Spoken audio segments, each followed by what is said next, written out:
वालेकुम, कैसे हैं आप सब। उम्मीद करता हूँ सब खैरियत से होंगे, ठीक ठाक होंगे। तो आज की इस वीडियो के अंदर हम डिस्कस करेंगे कि जो सेमी कंडक्टर होते हैं और जो हमारे प्रोसेसर होते हैं मोबाइल के अंदर यूज़ होते हैं वो किस तरह बनते हैं, उनकी मैन्युफैक्चरिंग वगैरह किस तरह होती है और इन्हें किस तरह बनाया जाता है, सारा कुछ इस वीडियो के अंदर डिस्कस करेंगे। और मैं बताऊँगा कि पाकिस्तान के अंदर या फिर किसी और कंट्री के अंदर ये चिपसेट वगैरह क्यों नहीं बनाए जाते, इनकी मैन्युफैक्चरिंग कॉस्ट क्या आती है और इनकी इंडस्ट्री अगर हमें शुरू करनी हो किसी कंट्री के अंदर तो हमें कौन कौन सी मुश्किलात का सामना करना पड़ेगा, कितना बजट चाहिए होगा।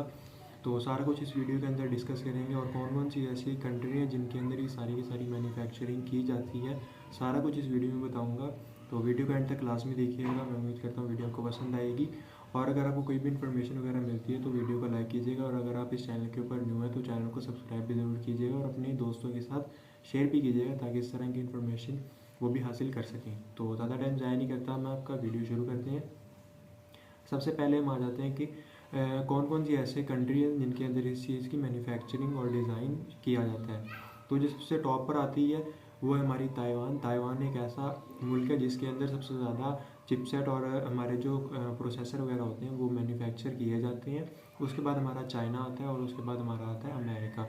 अमेरिका और चाइना के अंदर भी मैन्युफैक्चरिंग वगैरह होती है और डिज़ाइन वगैरह बनते हैं, लेकिन इतनी ज़्यादा मिकदार में नहीं बनते जितने ताइवान के अंदर बनते हैं। और ताइवान के अंदर इतनी ज़्यादा मैन्युफैक्चरिंग वगैरह क्यों होती है, उसकी वजह यह है क्योंकि जो ताइवान है उसने ये चीज़ बहुत साल पहले शुरू कर दी थी जाके। तब के इस दुनिया के अंदर वर्ल्ड के अंदर जो सारी मैन्युफैक्चरिंग वगैरह इतनी ज़्यादा शुरू नहीं हुई थी, प्रोसेसर वगैरह इतने मार्केट के अंदर नहीं आए थे और ताइवान ने वो सारी इन्वेंशन और सारी मशीनरी वगैरह शुरू कर ली थी।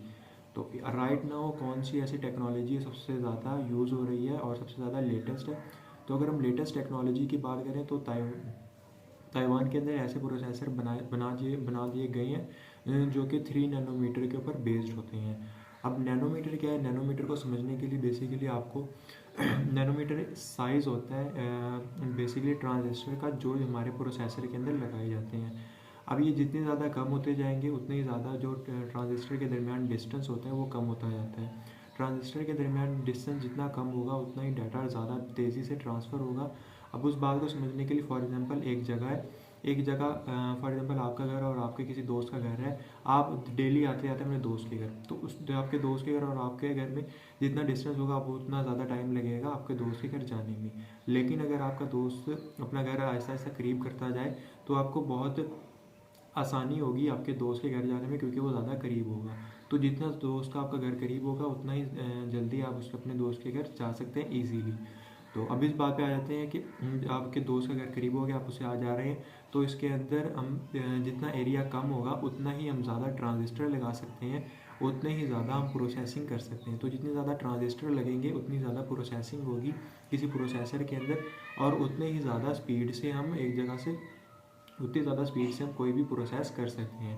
अब जितनी ज़्यादा स्पीड होगी उतनी ज़्यादा एरिया के अंदर ट्रांजिस्टर लगे होंगे तो पावर जो एफिशिएंसी होगी, क्योंकि एक जगह से दूसरी जगह जाने में उसे बिल्कुल भी रेजिस्टेंस नहीं आ रही, उसके जो डिस्टेंस वो बिल्कुल कम है, तो उसकी जो पावर कंज्यूम होगी वो उतनी ही कम होगी।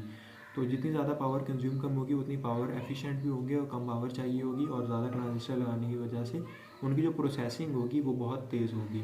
तो ताइवान के पास ऐसी टेक्नोलॉजीज़ हैं आज की डेट में जो कि ये पॉसिबल करती हैं कि इतने छोटे एरिया के अंदर इतने ज़्यादा ट्रांजिस्टर को लगाया जा सके। और कोई ऐसी कंट्री नहीं है चाइना और यूएसए के अलावा जो इतनी टेक्नोलॉजी के ऊपर पहुंच सकें। लेकिन जो चाइना है उसके पास इतनी लेटेस्ट टेक्नोलॉजी नहीं है कि वो ताइवान के 3 नैनोमीटर या 4 नैनोमीटर को बीट कर सके। चाइना की अगर टेक्नोलॉजी की बात करें तो चाइना के पास ऐसी टेक्नोलॉजी जो कि 28 या फिर 30 नैनोमीटर तक बना सकती है चिपसेट, इससे करीब चिपसेट बनाने में वो नहीं गई। तो अगर हम यूएसए की बात करें तो यूएसए के अंदर ऐसी कंपनीज़ हैं जो कि इन चीज़ों को डिज़ाइन करती है। अगर हम इंटेल की बात करें या फिर एएमडी की बात करें या एनवीडिया की बात करें, एनवीडिया बेसिकली ग्राफिक कार्ड वगैरह बनाती है और ग्राफिक कार्ड के अंदर ही प्रोसेसर लगते हैं और वो खुद ही डिज़ाइन करती है। तो अब यहाँ पर बात आ जाती है डिज़ाइन की। जो अमेरिका है उसके अंदर बहुत ज़्यादा डिज़ाइन होते हैं, वो प्रोसेसर वगैरह की डिज़ाइनिंग वगैरह होती है कि वो किस तरह बनेंगे और वो डिज़ाइन जाते हैं ताइवान के पास और ताइवान उन्हें डिज़ाइन करता है। तो पाकिस्तान में क्यों नहीं कर सकते वो डिज़ाइन, क्योंकि पाकिस्तान के पास इतना बजट नहीं है कि वो सारी जो कंपनीज हैं उन्हें अफोर्ड करके पाकिस्तान के अंदर लगा सके।